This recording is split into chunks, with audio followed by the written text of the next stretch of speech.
Hello, good morning student.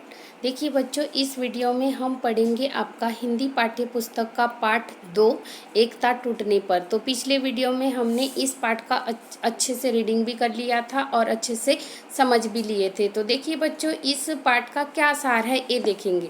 तो देखिए, सुनहरे मुर्गे, काले बंदर और लाल अमरूद के पेड़ में मित्रता थी। यानी कौन कौन? सुनहरे मुर्गे, काले बंदर और लाल अमरूद के पेड़ में क्या थी? घनिष्ठ मित्रता थी।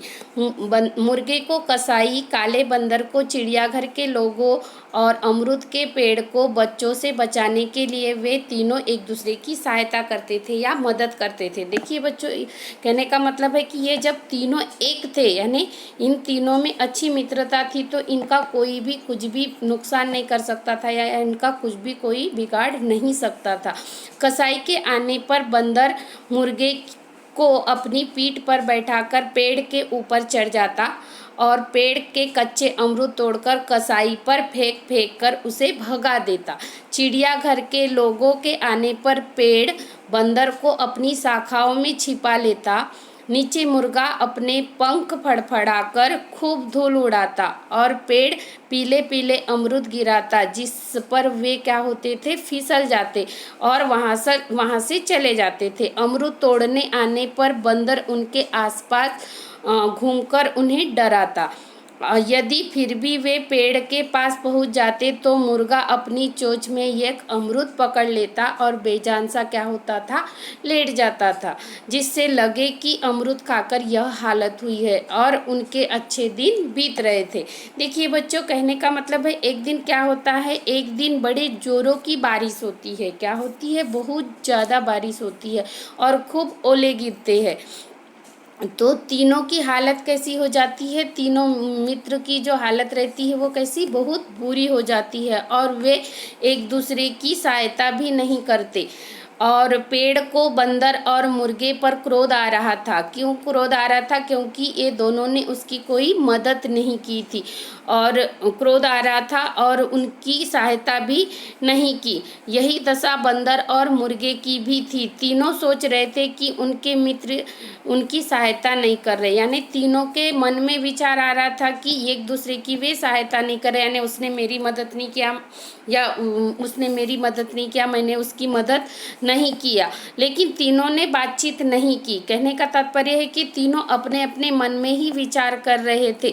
बारिश रुकी, तीनों के गीले शरीर सूख गए, पर मन में जो गलतफहमी बनी रही और उन्होंने एक दूसरे से बातचीत नहीं की। तो देखिए बच्चों, कहने का मतलब है कि तीनों दोस्तों में क्या हो गया? क्या हो गई? यानी गलतफहमी हो गई। इस कारण से वे तीनों क्या हुए? एक दूसरे से बात नहीं कर रहे थे, उनमें फूट पड़ चुकी थी। कसाई आया पर उन्होंने मुर्गे की मदद नहीं की। कसाई मुर्गे को ले गया। चिड़ियाघर वाले आने पर पेड़ ने बंदर की मदद नहीं की और चिड़ियाघर वालों ने बंदर को पकड़कर ले गए। फिर भी एक दिन बहुत से लोगों ने पेड़ को घेरकर उसके सारे अमरूद झाड़ लिए और उसे काट डाला और उसकी लकड़ी जलाने के लिए ले गए।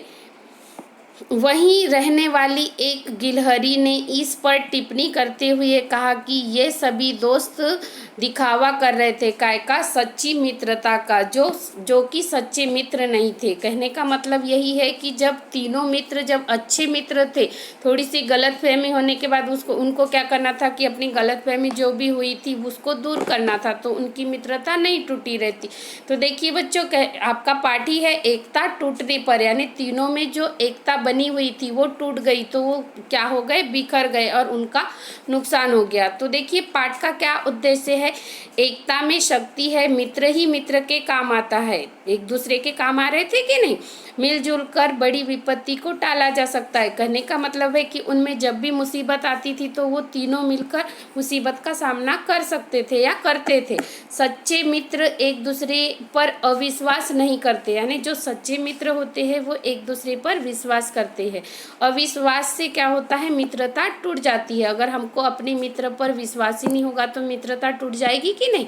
और दूसरे की सहायता न करने पर हम भी कैसे अकेले पड़ जाते हैं और संकट के समय हम भी अकेले हो जाते हैं। यानी कहने का मतलब है कि जब हम अकेले ही रहेंगे तो हमारे कोई मित्र ही नहीं बनेंगे, या मित्र ही नहीं होगा तो हम पे कोई संकट आएगा तो हम उसका सामना अकेले कैसे करेंगे।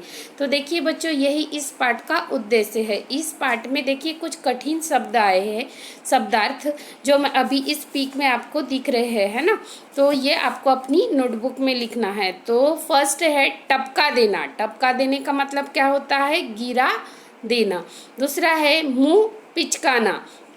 मुंह पिचकाना का मतलब होता है मुंह बनाना या मुंह चिढ़ाना। शाखाओं, शाखाओं का मतलब क्या होता है, डालियों। मस्खरा का मतलब होता है हंसोड़ या विदूषक। फिर है घनघोर। घनघोर का मतलब होता है बहुत घना या भयंकर। योजना का मतलब होता है कोई काम करने का विचार या प्लान। उसके बाद है सनीपात। सनीपात का मतलब होता है एक प्रकार का ज्वर। और फिर कुड़न। कुड़न का मतलब होता है खींच। और फिर है जिस्म। जिस्म का मतलब होता है शरीर। तो देखिए बच्चों, ये आपके इस पाठ में जो कठिन शब्द आए हैं वो है, इसके शब्दार्थ है, ये आपको अपनी नोटबुक में लिखना है। इसके बाद नेक्स्ट वीडियो में हम इसके प्रश्न उत्तर लिखेंगे। Thank you.